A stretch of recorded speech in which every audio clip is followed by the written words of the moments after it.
Alors, donc, vous l'avez compris, hein, comme on l'explique, 3 règles simplement. Hein. Là, tu peux courir un espace bleu, par exemple, tu peux courir avec ballon. Là, tu peux courir, mais sans ballon. Et là, tu ne peux pas courir et tu ne peux pas utiliser le ballon. C'est une régulation simple hein, qui permet aux enseignants simplement de sanctionner. Ce sont des projets d'école. On sanctionne tous les manquements. Hein. Un enfant qui joue au football, son ballon s'en va dans l'espace où on ne peut pas courir, il prend son ballon en dessous du bras et il revient dans le terrain sans courir. Si le ballon part dans l'espace où il peut courir mais pas jouer avec le ballon, il prend son ballon sous le bras et revient. Ça donne une intelligibilité aussi à l'espace. L'enseignant qui surveille, qui contrôle, sait aussi comment contrôler. Je parlais tout à l'heure du secondaire, où les cours de récréation ont sans doute moins d'effet sur ce plan-là. Les couloirs, une règle simple, on ne court pas dans les couloirs. N'imaginez pas le nombre d'écoles secondaires dans lesquelles on a pu mettre en place cette règle toute simple qui a modifié pas mal les choses.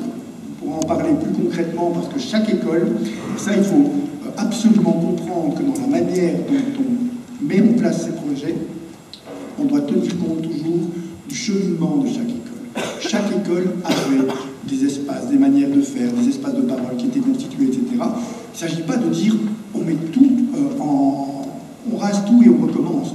On va simplement, systématiquement, c'est ce qui explique d'abord l'intérêt de travailler avec des AMO qui connaissent bien ces écoles et que ces écoles connaissent bien parce qu'on intervient toujours dans l'histoire d'une institution avec ses réussites, ses échecs, ses difficultés, ses espoirs et on doit en tenir compte pour réguler l'espace, comme on vient de vous l'expliquer, avec des règles simples qui supposent en certains cas l'utilisation d'une carte jaune et d'une carte rouge. Hein, quand un enfant ne respecte pas la règle, il reçoit une carte jaune, il va toucher le mur, il raconte la règle qu'il n'a pas respectée et il reprend place dans la cour de récréation.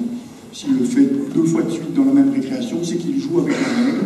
Et là, on lui dit, tu sors de la récréation, tu y reviendras quand tu sauras simplement quelles règles tu dois respecter pour t'y retrouver. En règle générale, on ne trouve jamais d'enfants qui ont des cartes rouges parce qu'ils trouvent tout de suite le bénéfice. Tout le monde le trouve. Hein.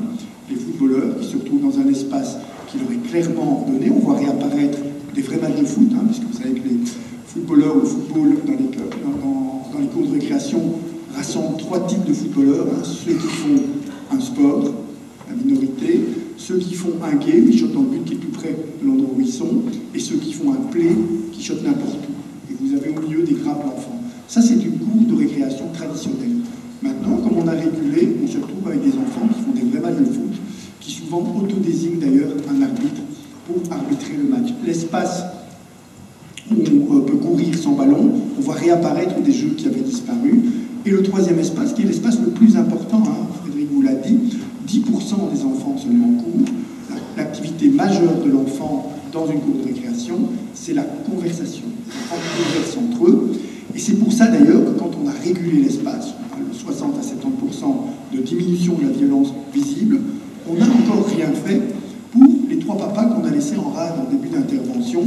Si vous leur